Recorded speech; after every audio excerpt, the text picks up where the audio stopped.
From Worldwide Technology, this is the AI Proving Ground podcast. Today, across the enterprise world, generative AI is everywhere, in pilots, proofs of concept, and small departmental rollouts. But turning those experiments into company-wide adoption is proving far more difficult. Many initiatives never make it out of the pilot stage, leaving organizations with scattered pockets of success instead of a unified transformation. It's not for a lack of interest. Many employees are already using consumer AI tools on their own, things like ChatGPT to Claude, etc., but often outside of official company channels. Inside the enterprise, the barriers are different. Unclear use cases, security concerns, data readiness, and too many overlapping tools.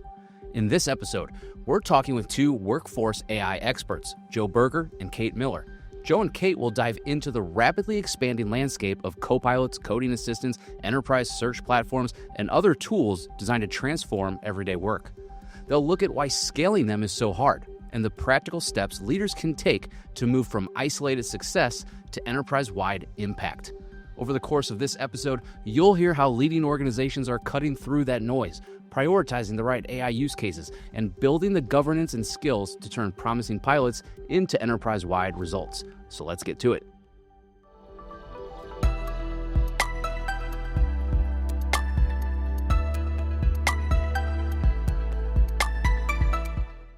Kait, thanks for joining today. How are you? I'm doing great. How you doing? I am doing excellent. And Joe, how are you? Welcome to the show. I'm great. Thanks for finally getting us on here. I've been trying to get on this thing for a while. I'm excited. Only took us 25, 30 episodes in. Yeah. We'll make it worth your while. Big fan of the podcast. Yeah. No, absolutely. We are talking today about workforce AI, all the tools and such that employees across all organizations might be using. I do want to start, Joe, AI definitely doesn't seem like it's any type of if statement anymore, and it's not even a why statement anymore. It's pretty much a how statement. But I was reading, I'm going to read this here. A 2025 S&P Global report showed that only 27% of enterprises using generative AI have actually achieved organization-wide adoption, and further, a third of those initiatives are still stuck in the department project level or like a POC phase.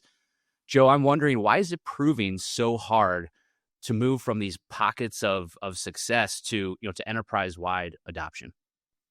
Yeah, we actually see this come up quite a bit in a lot of our customer conversations, and I think it is pretty widespread.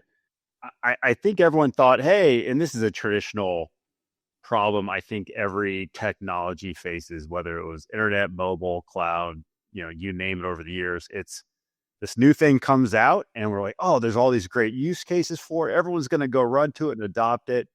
And what happens is IT might give it out to the end users or to a specific audience, and they don't have quite the right use case or reason to go use it right away. And so it just kind of sits there. I think what we sometimes see, and honestly, we get this request quite a lot, you really have to have a strong adoption program in mind as you create these types of initiatives, especially with something that's so new, like generative AI and AI for the workforce. You have to understand why an employee would want to go use these tools, how it's going to make their life better, how it's going to augment their typical day of what they actually do, and really help them understand what the improvements are going to be to their day-to-day, why they need to start adopting some of these newer technologies. I know, Kait, you talked to a lot of customers about this exact topic. What are you seeing? Yeah, I think that's absolutely critical, the adoption piece here for all of these workforce AI solutions, employee productivity tools, putting a tool into a user's hands and just expecting them to intuitively know how to use it, especially after some of the stories that we heard over the last couple of years where employees are sort of inadvertently dropping company IP into some of these public-facing tools. Then we roll something like, Copilot or Glean or one of these other tools out without any direction. And we say, yeah, this one you're allowed to use. And they're like, are we really? Or am I going to accidentally, expose customer IP? Am I going to expose my own company's IP?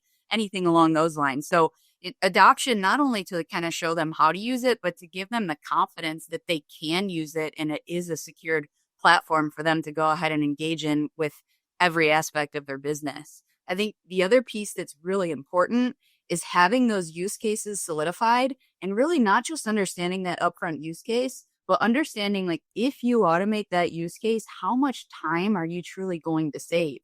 There's It's so easy right now to go out there and have any number of companies get you started on a POC or a pilot and start testing something out. And we may have a few use cases that we think are slam dunks. But at the end of the day, are they truly saving time and are they truly going to provide that value back to you? And it's important to understand that first, too, before we get into tool selection. Yeah, and to that point, and Brian, I know you and I kind of went through this a little bit last week when we were together talking to a number of clients at our advisory board. I think the funny thing about this is all these customers are struggling, or all these enterprises are struggling to get adoption of the tools that they're actually providing their workforce. But if they went out and actually surveyed their employees, how many of them are probably using consumer stuff on their own, the Chat GPTs, the Claudes, et cetera? Like, I'm sure that number is actually a lot higher. So it's kind of funny that the workforce is actually using these technologies. They might not be using the ones that the organization might have provided for them. And so it's really around kind of getting over that hurdle too of how do I get you to use my stuff? Because I have to ensure that it's more secure, that there's governance, that I'm not having that, that IP or data leak, which go out to, the public facing Chat GPTs of the world. And so it is a big struggle for corporations to do this right now. There's this weird balance of they've got to give out the right tools to the right people, but also make sure that they are secure and in compliance with their corporate standards too. Yeah. So it's a weird dynamic going on for sure. Yeah, where it is interesting that on the one hand, these employees of these organizations are already using these tools available to them, whether it's a Claude or GPT or whatever it might be, and at the same time, organizations are having trouble driving that adoption. What's the disconnect there? I know we already kind of went over it in the first answer, but is it that the tools aren't rolling out fast enough to the employees, or what's the gap? There's probably a mix. There's probably IT can't keep up with some of the tools that maybe on the consumer side that employees are already using, as well as maybe from a governance and compliance perspective. They're still going through their evaluations to make sure that they get the right tools, the right policies, and so forth. And maybe it's kind of slowing down the deployment of some of these tool sets. I also do think, kind of to Kait's point around, do the employees know when to use what tool? I think one of the issues that we also see is there's sometimes too many tools that people have access to, and they're not really sure what's the right tool for what type of job too. And so, you might have Microsoft Teams that's doing your call transcription and your note taking and so forth, but maybe they're going out to GPT to do, hey, summarize this document or create a response over here, because they don't see where maybe one tool might have all the benefits that they're trying some of these other tools. So I think that tool complexity still is probably a problem for a lot of organizations. Yeah. I think I would add, certainly you mentioned IT having a hard time keeping up. Part of that is intentional because they're not sure, the structure of their data and what kind of issues they're going to run into once they do plug some of these tools that are incredibly powerful into their organization. What's going to happen with their data? Do they have appropriate data tagging? I know that's been a topic on the pod before, especially, veteran pod guest here, Ina, is on all the time talking about data because it is so critically important. And I do think customers just being sort of unsure of what status their data is in is part of what is slowing down their ability to kind of roll these things out broadly and really get true training out for their employees as well. Yeah. Well, when we talk about how many tools there are available to all of us, not only from the consumer side, but from the enterprise side, you're talking about co-pilots, coding assistants, enterprise search tools now popping up. And that's, I'm sure there is dozens upon dozens of other tools available. From an enterprise standpoint or the organizational standpoint, is there a smart way to bucket those so that we can start to think about it more strategically? Joe, I think I've seen before there's, kind of four categories that we think about these enterprise tools. Yeah, this is actually something that my team has been kind of working on for the past, almost year or so by now. I think because this segment is relatively new, I think that the categorization of the tools is just now starting to happen. You mentioned enterprise search. There's obviously the coding assistants, but really we're seeing more of, there's the productivity side of the house, and then there's the creative side of the house. There's a lot of tools hitting the market all at once. I don't think that the analysts such as Gartner, I don't think they've even gotten a chance to kind of grasp, say, here's all the different categories that there really are and have true definitions behind them. Yeah. I can tell you, I mean, we're keeping a track of all the vendors out there. I mean, every day we get hit up on, hey, have you looked at this one or that one? We probably have a list of 150 or so startups or even legacy software companies or, manufacturers that are now coming up with AI built in natively to their tools that we're looking at here. So the market is just changing so fast that I don't think we have had time to start saying, what category is this really right now? And that's really how we came out of this notion that we call workforce AI. The concept is pretty simple. It's basically any type of AI tool that might affect the workforce, the employee base, and that could be a knowledge worker, it could be a frontline employee, it could be a back end IT. It doesn't matter, but it's really around what are the tools that are now starting to get to the workforce, and how do you start leveraging them, adopting them, figuring out the right use case. How do you prioritize one over the other? That's really where we're trying to spend a lot more of our time these days, just because we know that our customers are all struggling to keep up with this market these days. And so it's tough, but it's here. And so we're just making sure that we can stay on top of it. Yeah. I know Kait spends a lot of her time looking at all these vendors. Yeah, Joe, I've seen some of the trackers and some of the diagrams, and your eyes might start to do circles and do spins when you see some of them, right? Everything is just moving so incredibly fast, and we are seeing drastic strides even week over week at times. I think that goes right back to like, hey, what might be slowing enterprises down? Some may be waiting on that killer app that might be the one thing that solves everything. But in my opinion, that's something that's going to end up having customers get left behind from getting value out of these AI tools, automating different workflows, asking employees to work on higher value items. You sort of have to sort of pick a direction and move. And at least from my opinion, the best way to pick a direction is to really start to truly understand your use cases and bring your center of excellence together, and have your stakeholders all aligned to solving for specific use cases, and then kind of let those use cases and the value that those use cases are going to provide you guide you towards a tool selection.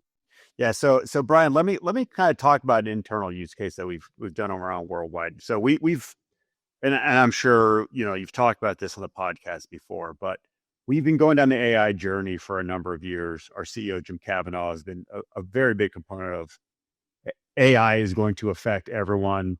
How do we make it internally? How do we start using these tools? How do we become more efficient, more effective? So one thing that we started looking at internally, it's like, okay, look at different departments, look at different ways that we could deploy things like Copilot to the masses. But a use case that we saw was specifically in our RFP team. So we've got, as you can imagine, we get a lot of RFPs from our customers. I think right now we're averaging something like 500 RFPs every single year, right? And so we said, okay, that's an area. It's very time consuming. It's very manual, but there's probably a lot of repeatability in what we have to do for RFPs, right? You're intaking it, you're reading it, you're understanding the asks.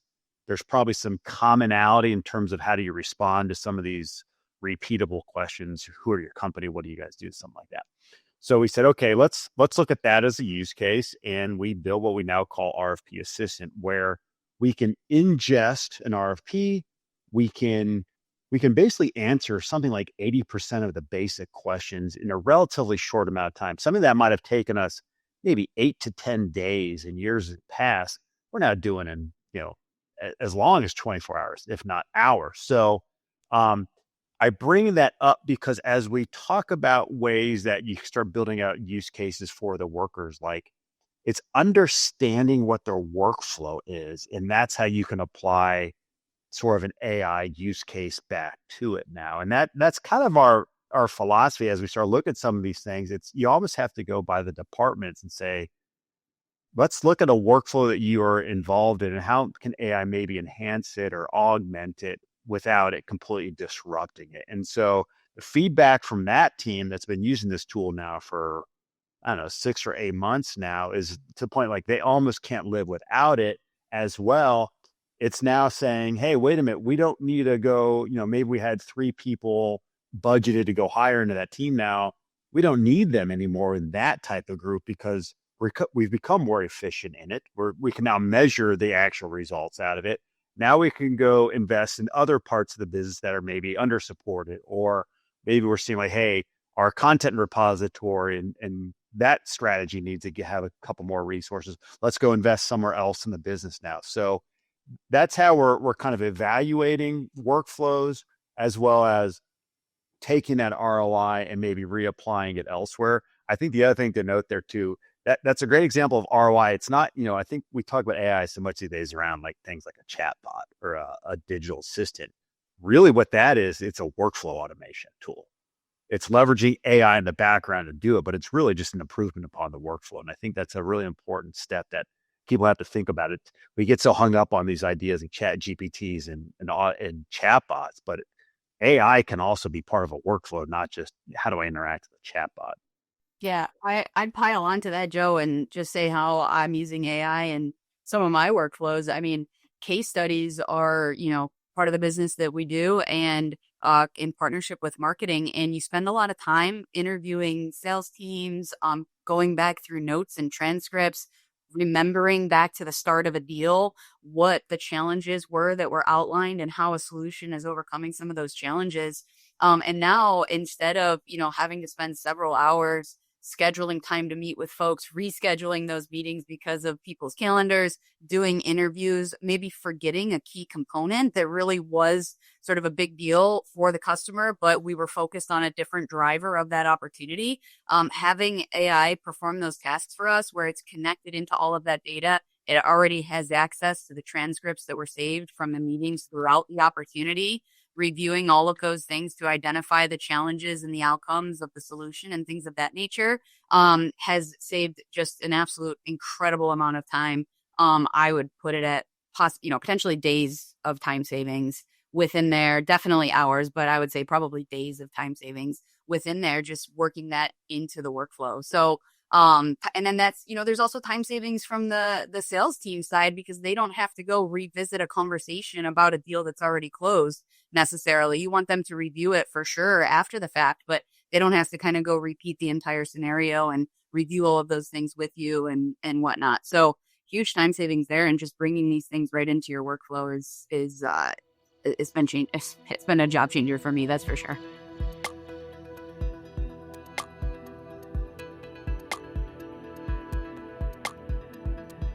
So those are great examples. I love how we have been tying, these AI use cases back to business value, back to those real work streams that are going to be able to be effective, which is definitely something that I know that we advise our clients. Joe, I want to go back to the RFP assistant, because while we're talking now about a lot of value to the business, hours saved, one business, as I understand it, when we first kicked off that use case, we didn't really know as much about the ceiling of that solution as we do today.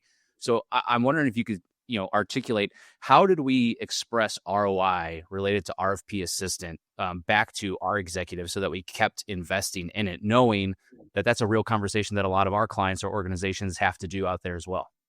Yeah. And in fact, it's funny because when we do talk to clients, listen, some of these AI proof of concepts, some of them are concept cars, right? Not all concept cars make it to market. In fact, RFP assistant, I think there was a little bit of time there at the beginning where like, this thing's probably not quite working as well as we thought it was going to work. Maybe it was hallucinating a little bit and maybe not providing the outcome it did. So it did take a little bit of tweaking to get to that point, a lot of testing and, fine tuning things here and there. So that is part of the process when you're going through some of these things, especially something custom built. Like, obviously there's off the shelf and SaaS-based tools out there, but like when you're doing something custom like this, which in this use case, it needed to be custom built, we had to fine tune it. And so initially it was really, okay, let's start testing out the hypotheses. What is this doing for us? Is it saving us time? That's great. How much time is it saving for us? How can we start measuring that? And so it was actively meeting with the team that was using it to say, okay, what is the benefit for this? How many hours is it saving for you? And then what we started finding was it wasn't just the hours from, if you look at the ROI, it was what else are we actually getting out of this? An example that I love to use, and I think this is kind of a great anecdote to why this tool works so well. We got an RFP from a pretty complex government agency. And I don't know if any of you have done work in the government. You probably know these are very large, tedious documents to go read. I think this one was 4 volumes. So it's something like 80 or 100 pages. And if you know anything about government contracts, they speak their own language. There's terminology in there. It's not an easy thing just to go read. And so they gave us a pretty quick turnaround. I think it was like 10 days. So normally we probably would have said no to that type of RFP, right? We didn't have time to get to it. It's too complex. We would have passed. Because of RFP Assistant, we plugged it in. We were able to get a turnaround time, at least something like 80 to 90% completion within 48 hours. So like what that means is it allows us to go pursue more deals that maybe we wouldn't have won. And so, yes, you can look at time savings, but it's not just time savings as we start looking at ROIs. It's how many more RFPs can we get to in a month now? What's our success rate in those RFPs? And I think we actually have seen something like, I have to go back and look at it. It's something like a 10 to 12% jump in our RFP acceptance rates because of we're getting better at the responses. We're getting more accurate there. We're also responding to more now. So it's actually creating new business for us to win because of this tool. So as we start looking at, because that's the number one question we get a lot of times when we talk about some of these tools to customers, like what's the ROI behind it? The ROI might start with one point, but grow from there as you start understanding what else it can do for you. So what we thought was a time saver is now producing additional revenue for us through it. And so it's just, that's a great example. And now because of the success we've had there, we're taking sort of our factory approach and saying, well, RFP is an example, but like what else could we do in that same vein? So think unsolicited proposals, marketing content, business value reports. It's the same type of workflow, but now we're repeating it for other areas of our business, looking to achieve the same type of metrics, speed, time, additional win rates, that sort of thing. It's starting to have that flywheel effect where we're growing the business because of these tool sets for us. So it's finally starting to happen where we are seeing it spin out more additional use cases and opportunities for us to continue to grow the business that way. Another great use case there is like any regulated industry is going to have questionnaires and audits to respond to, can help to automate those responses, keep them up to date as well.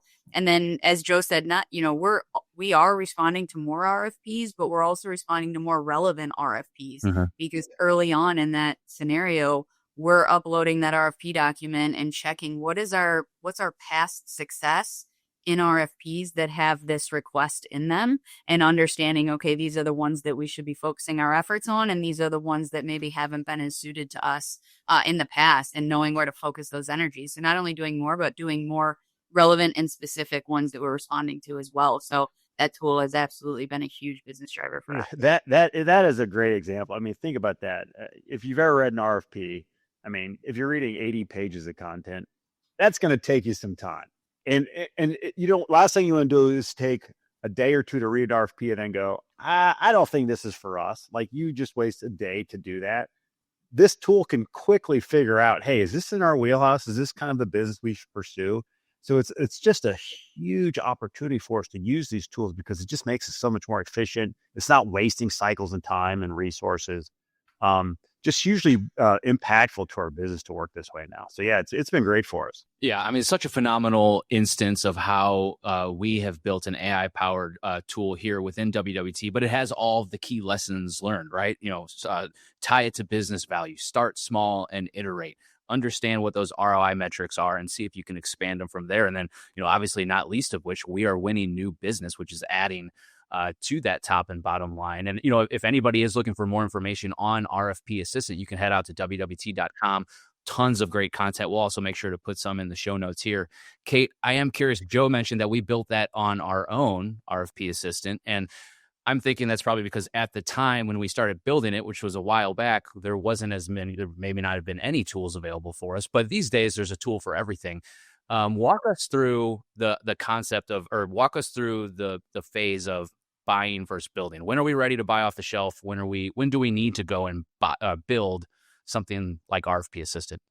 Yeah, no, I think it's a great question. I think it's something that many customers are struggling with making those decisions. I think the build versus buy conversation is one that's extremely nuanced and can go in many, many different directions. But if we're just kind of thinking like high level and sort of the way that I think about things, um, my I kind of think there's not as much AI talent in the job market as we would need to be able to build everything. So we do have to make some decisions here. So when I am working with customers, I'm sort of saying, hey, if we're going to be looking at build, that is a lot of people resource and money resource that's going to be invested in that. It's a long-term cycle. There's got to be care and feeding down the road for that solution as well. So if we're looking at build and investing that much, let's look at building something that's going to create us a competitive differentiator in the markets in which we're selling into and allow us to get that leg up on our competition. And then if we're looking at something that's like employee productivity, where there's absolutely an ROI associated to these solutions and there's time savings for employees,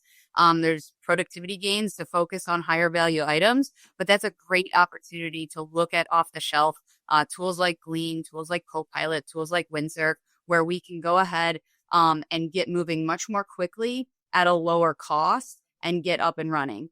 The other reason we would want to look at build in the same vein that Joe mentioned, the RFP assistant, is how much customization do you need within a use case? So if you only need, minor customization, buy is another great option there. But if you need to customize something extremely specifically, again, for your vertical, for your environment, that's another reason to look at build. But there is right now a lack of AI talent in the job market, and there needs to be a concerted effort to sort of upskill and reskill all the employees that are within these environments as well. Yeah, the other thing I would add in there too, it's how much of that is your core IP versus sort of general. Like if you're doing drug discovery, that's your core IP. You're going to build all that stuff in house. But if you want an AI system that's going to help you summarize emails, do some basic research for you, that kind of, some of the things we've already been seeing out of Copilot, like go buy that. It's already pre-built. It works pretty seamlessly, integrated into some of your other data sources. But like I said, for legacy core IP stuff, where it's really your company's knowledge, that's where we're seeing a lot more use cases around the build philosophy. This episode is supported by Omnissa. Omnissa specializes in data management and analytics solutions to unlock the value of information. Drive informed decisions with Omnissa's data expertise. Well, whether you do build or buy, the chances of the amount of AI-powered tools that organizations will be using moving forward is going to continue to grow and grow and grow. Joe, you mentioned earlier the client advisory board that the two of us were at last week. And one of the comments there I thought was interesting, and I'm going to read this here, was, once that flywheel starts spinning, whose responsibility is it in supporting this going forward? And then the interesting part was, I can't wake up 5 years from now having my IT team support 50 AI platforms or more. So how do we have our hands on this going forward, knowing that it's just going to expand? Yeah, I mean, this is where you start getting into things like COEs and governance boards. I know everyone loves talking about governance boards, but it really is aligning with, between IT, the lines of business, and even, the executive team around how do you start looking at this more holistically. I think what happens a lot of times is everyone kind of waited for IT to give them the blessing and go do it. And then as we start getting into more like things like shadow IT and shadow AI, the lines of business just went out there and got it themselves. And all of a sudden, next thing you know, you've got, like I mentioned earlier, around like IP and data leakage around that stuff. So it's got to be a partnership between all these teams to understand who's doing what and have some sort of policy and process around what are we going to deploy? What are we going to integrate our data sources into? What is the governance and security behind all of this stuff? It really is a team effort. Um, one thing that we've started saying, it's rather than, just saying in governance, it's more of an acceleration. Like if rather than looking at this as like, how do we stopgap everything, and more of how do we accelerate it to be better? It's a different mindset, but it does allow you to say, okay, we know we need to do this. We know that we have to have controls and limits on certain things.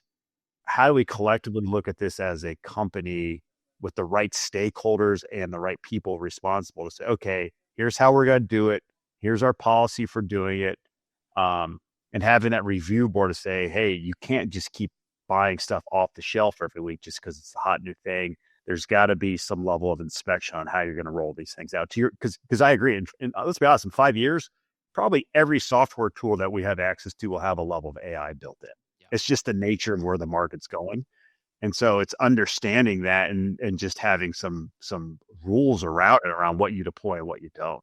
I think every tool that we're using might already have some level of AI into it, let alone 5 years from now. I think that customer question from the advisory board might be accurate. We might wake up 5 years from now and have 50 different tools.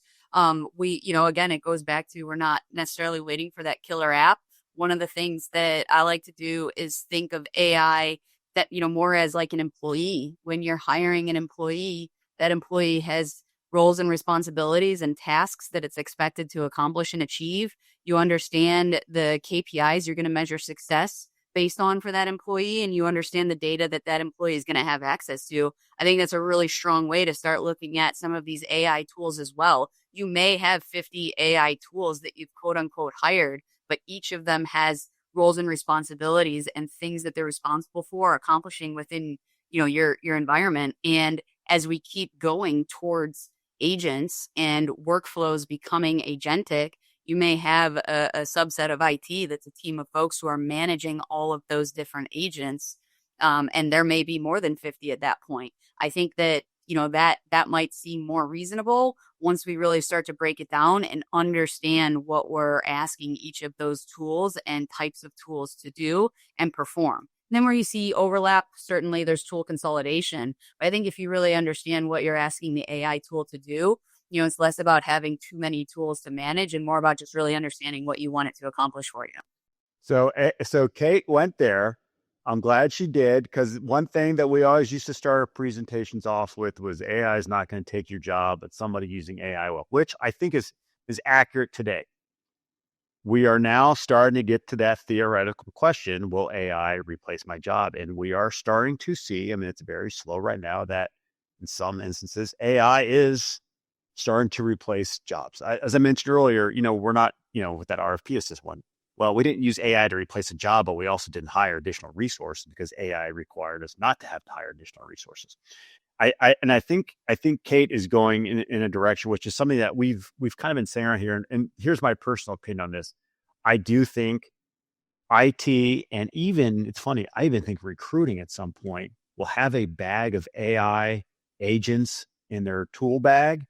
And that's how we will start hiring in the future. I'm going to say, hey, I need 5 headcount for this specific task. 3 of them are going to be fulfilled by an AI agent.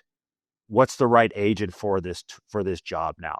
And I think what happens is IT will end up being responsible for ensuring the quality and security of those agents.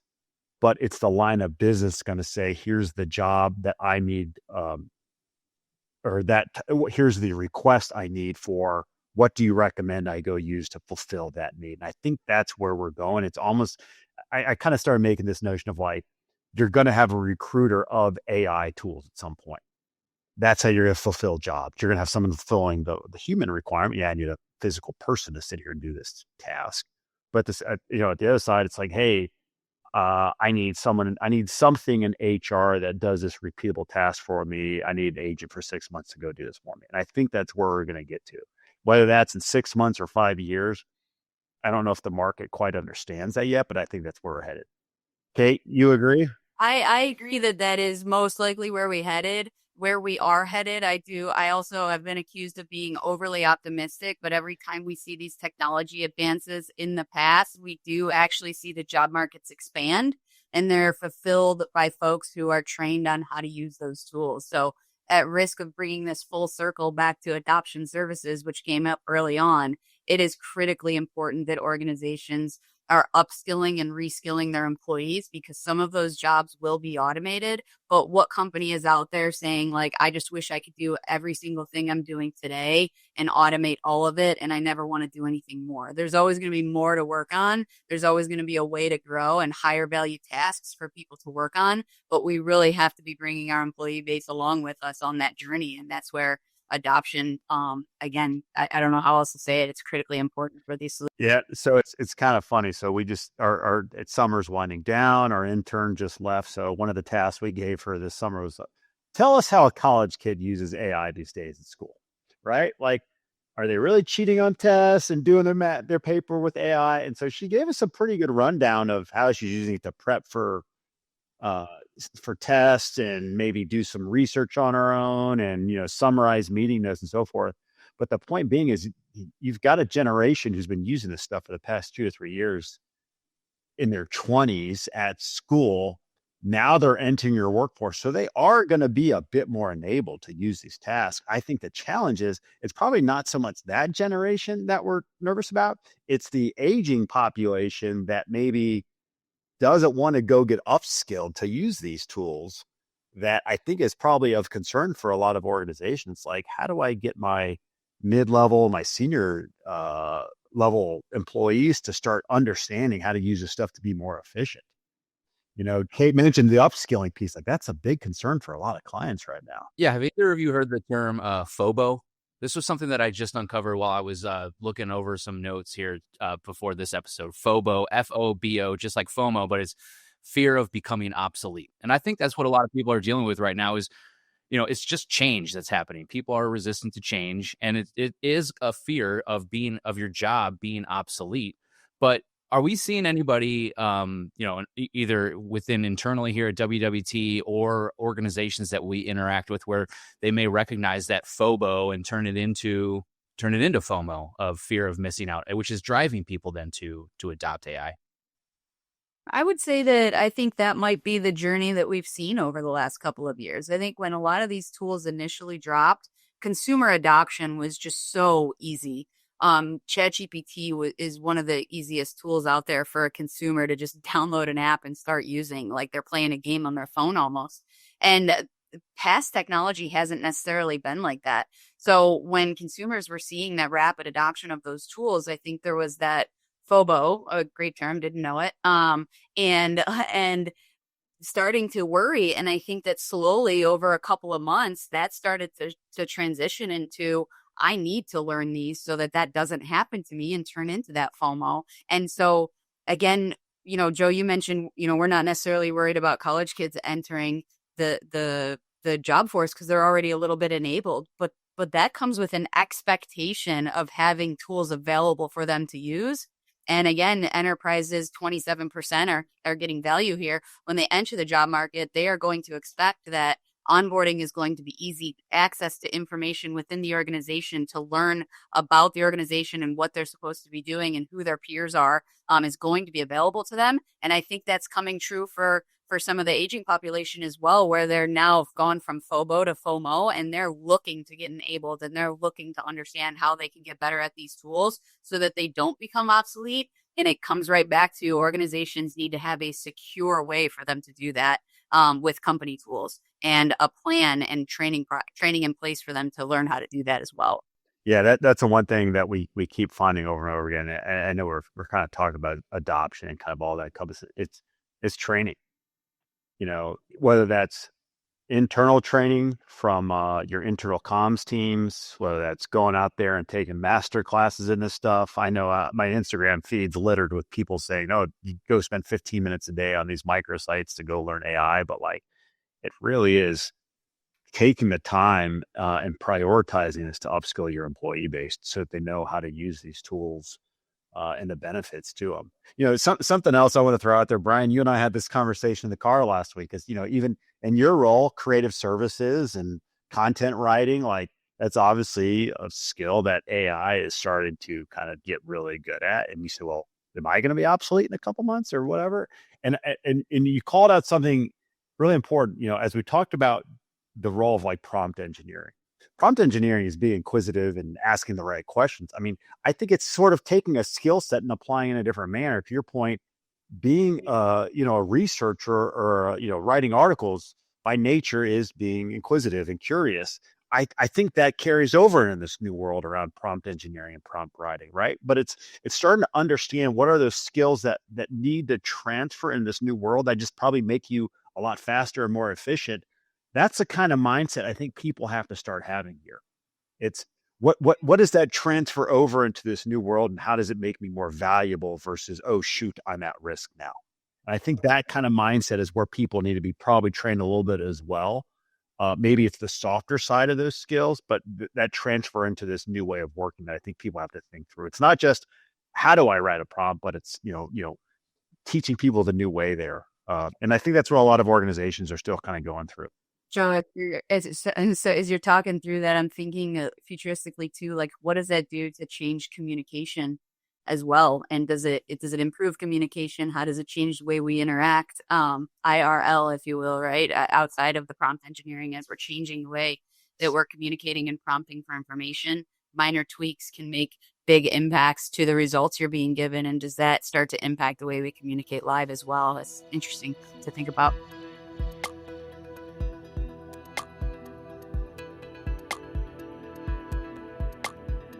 Yeah, I'm happy you mentioned that the conversation we had in the car, Joe. Curiosity, definitely something I think helps with the the new age of AI. But you can't be curious unless you feel safe, and you're not. Once you feel safe, then maybe you're open to the training. I'm happy you mentioned the training too, because I saw a funny yet probably serious study about training. This had to do with a Copilot. It said 9 out of 10 employees said formal training would be helpful. In other words, they were wanting it. But then the second half of it was 7 out of 10 skipped the onboarding videos. It's taking training. So, I mean, training is kind of a notoriously boring aspect of this. So how can we make it, or how can an organization make it better to accelerate that adoption? You mean the mandatory trainings aren't fun? And those are great. Those are great. There are other trainings.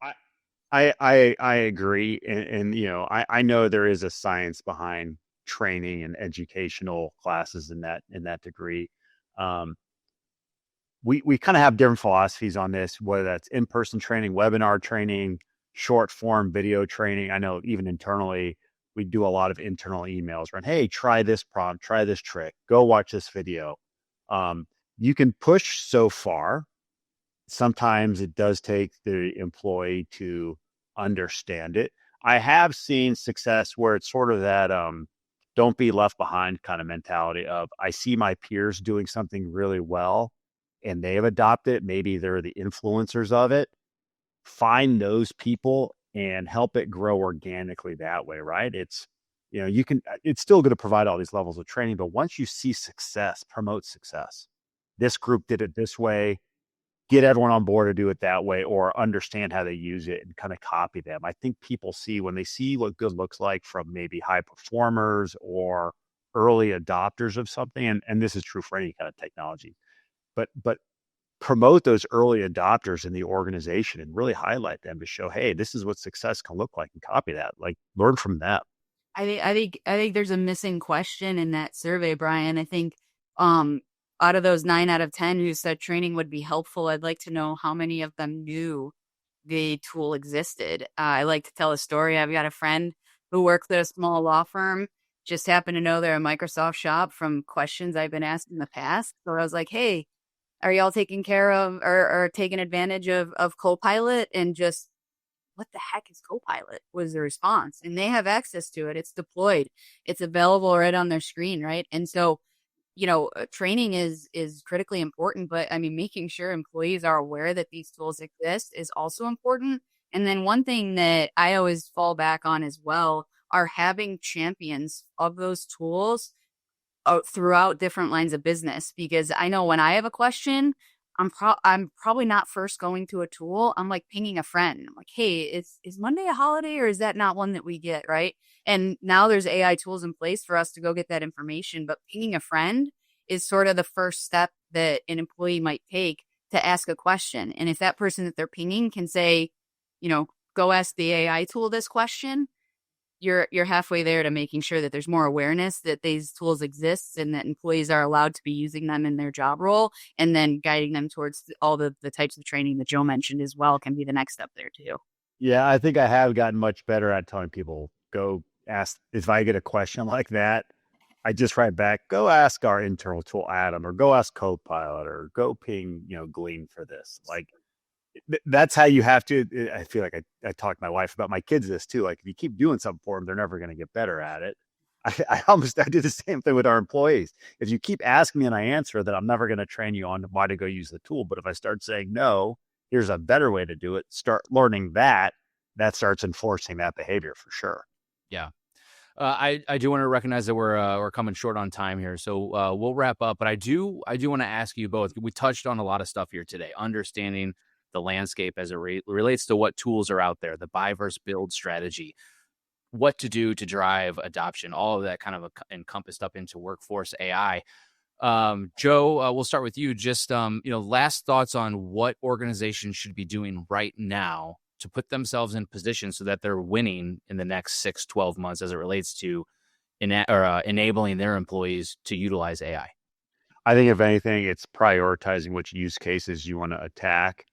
And then, once you say, hey, these are the top 3 or 5, it's building out, once you get past the security and compliance of the use case and so forth, it's really getting to that. How do we measure the ROI? Do we have a strong adoption plan to drive general, adoption of that tool, and also have some metrics to measure along the way so that you can, to my earlier point, promote the success of it.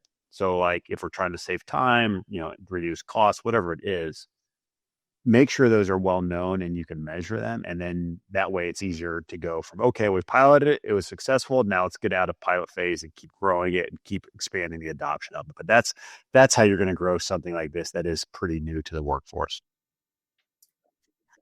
Yeah, I would say don't wait. I think everything is moving extremely quickly. It's a confusing landscape, but the opportunity is in front of us to evaluate our use cases, make a decision, and take that first step. And you may have to shift that down the road if another capability is going to come out. But the longer you wait, the further behind you're going to end up being.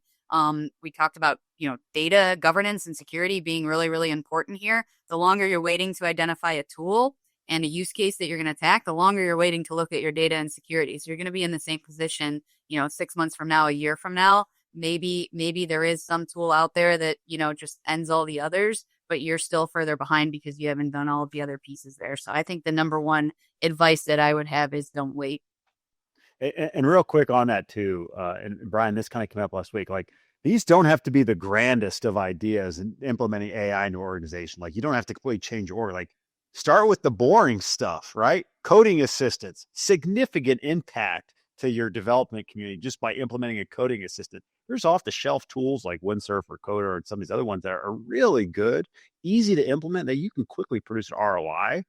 And so don't think that every AI proof of concept or use case has to be so complex. Like start with the small basic stuff because you can see significant impacts from some of those, but just prioritize which ones you want to start with and go from there. Yeah, start from the layups before you go for the grand slam dunks there. So love it. Good words to end on.